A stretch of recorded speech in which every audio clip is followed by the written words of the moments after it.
माघ मास के कृष्ण पक्ष की एकादशी को षटतिला एकादशी के नाम से जाना जाता है।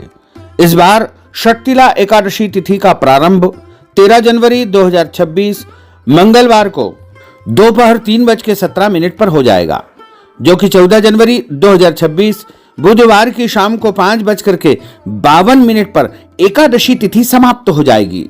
सूर्योदय व्यापिनी द्वादशी युक्त हरिवासर जो षटतिला एकादशी रहेगी वो 14 जनवरी 2026 बुधवार के दिन ही रहेगी।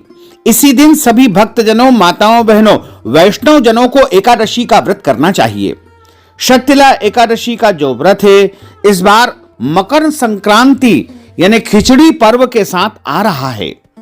क्योंकि सूर्योदय व्यापिनी जो एकादशी रहेगी वो 14 जनवरी को ही है और इस दिन सूर्य का धनु राशि से मकर राशि में भी प्रवेश होगा, क्योंकि अगले दिन पुण्यकाल और पर्वकाल रहेगा।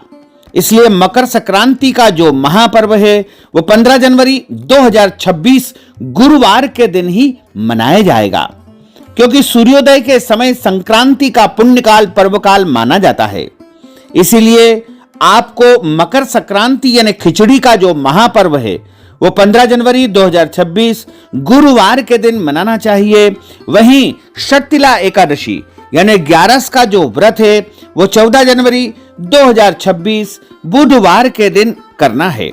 और एकादशी व्रत का जो पारणा है, पारणा का अर्थ होता है व्रत खोलने का दिन या व्रत खोलने का समय, जो कि 15 जनवरी 2026 गुरुवार की सुबह 7:15 से लेकर के 9:15 तक एकादशी व्रत का पारणा कर लेना चाहिए, यानी व्रत को खोल लेना चाहिए।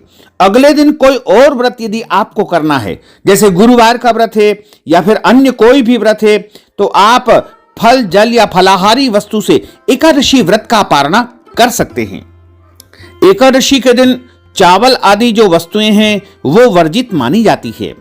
इसलिए अगले दिन 15 जनवरी 2026 गुरुवार के दिन आप खिचड़ी का दान कर सकते हैं, चावल का दान कर सकते हैं, क्योंकि द्वादशी के दिन चावल का दान करना, खिचड़ी का दान करना वैसे ही शुभ माना गया है।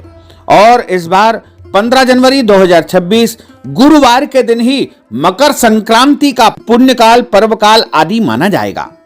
एकादशी के दिन भगवान का पूजन अर्चन करने के बाद एकादशी व्रत का संकल्प सर्वप्रथम धारण करना चाहिए।